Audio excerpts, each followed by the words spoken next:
Hey guys, welcome back to Nature's Cadence Farm. Today we're going to be working on the 1996 F250, and we're going to be doing a complete brake job on it. So I'm going to replace the rotors and the calipers and the brake pads and the brake hoses. So let's get this thing apart and see what we need to do. We're going to get started with taking the tire off, and I've got, eight lug nuts around here on these studs, and I'm going to use my Milwaukee mid-torque impact, and this is catalog number 2860 TAC 20. So this is I've had this a while, and this has been a good machine. I've got just a red lithium XC. It's a 3.0 amp hour battery on here. I've had these for quite a while now. I don't know exactly when, but I would say probably in the range of 4 years or so. So anyways, let's see if this will get them off of here. I'm going to put it on the power level 3. I don't know if you can see that. Yeah, hopefully you can see that. There you go.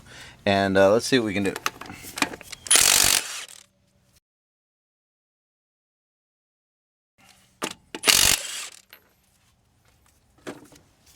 Looks like that did fairly well. Just going to take these on off by hand and put them someplace safe so I don't lose them.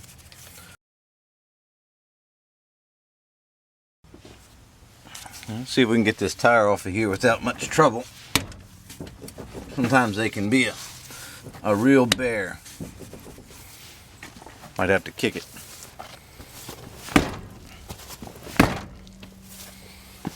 There we go. That did the trick. Let's get that out of the way. Alright, I've got the truck jacked up on jack stands. Obviously you want to play it safe like that.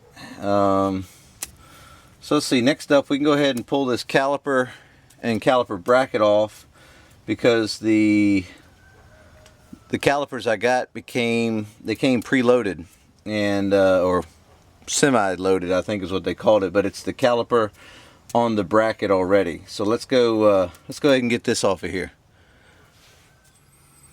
Alright, here's the caliper and the caliper mounting bracket, and here's a bolt on the back side that bolts the caliper on, and this is a 13/16 head. So let's get this off of here. Let's see if we can snake this thing in here. Here we go.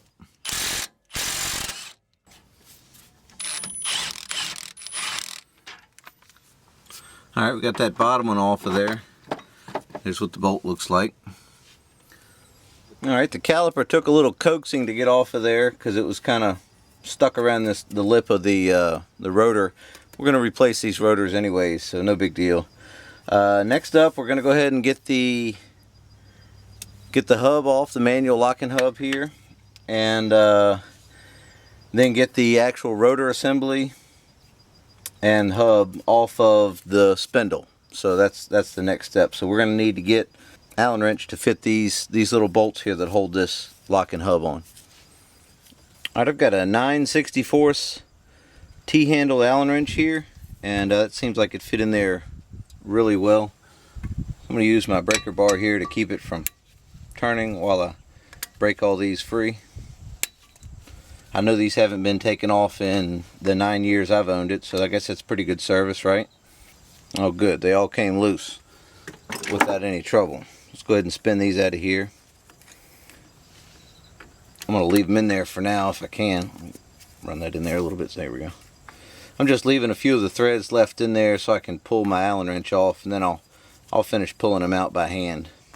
Alright, that's under some spring pressure there, so that's good. That spring is still in one piece. Four-wheel drive still works good on this truck. I use it all the time for pulling the trailer and like backing it into somewhere that's kind of not as didn't have as good traction as some other places. So there's the hub, there's the inside of it. All this looks good. Looks like it was having a good seal around that O-ring. There's an O-ring right there. So we'll set that to the side. Alright, so I got the hub off. Now we're going to pull this screw out that holds this inner ring in. that out of the way. Spring comes out. Alright. We'll set that over to the side.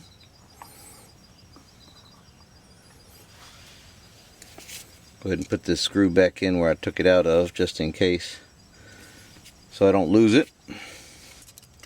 Snap ring that's inside of this groove right here. I've got a couple picks here. I'm working on getting it started. Alright, there we go. Got it started. I don't know if you saw that. I kind of just had to fiddle with it for a little bit to get it how I wanted it. Coming on out of there. Try not to bend it. A whole lot of it in there. Alright, there that is. We've got a snap ring right here on the where the CV axle comes out. You could use a pair of snap ring tools. I'm just gonna walk it off like that with these two picks. So that came right off of there. There we go. It had gotten hung up on this lip of the hub right here.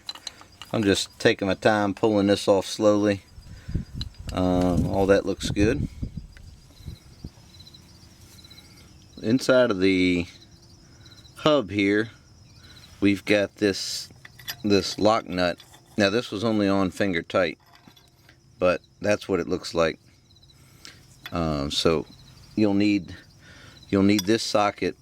It's a KD 3246. I don't know if you can read that, but it says 3246 on there, and that fits in these little grooves like that all the way around. So that's what you need there. There's a lock ring inside of here that needs to be removed, and I've just got these two picks. You can grab it like that and pull it out. Now there's another nut inside of there which you can see. There's the little groove right there, and there's another one down here if you can see that. It's kind of dark in there. I've got you in there as best I can. So here's our socket. That's what we're going to do to get it on there. We just push it in until it kind of locks into those little grooves. So we've got our socket on there. I'm going to put a breaker bar onto it there. Oh, and that was barely tight too. That should be torqued down to probably, I think it's about 100 and some foot-pounds, but I'm glad we're in here. We'll get that fixed, and I'll just use this socket to help spin the that lock nut out of there. See if I can get it on there good. There we go.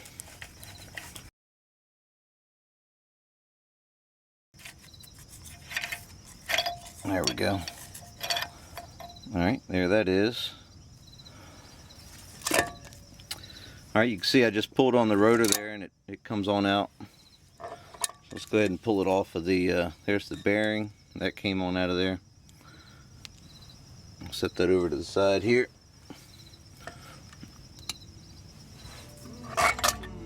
And this can come on out.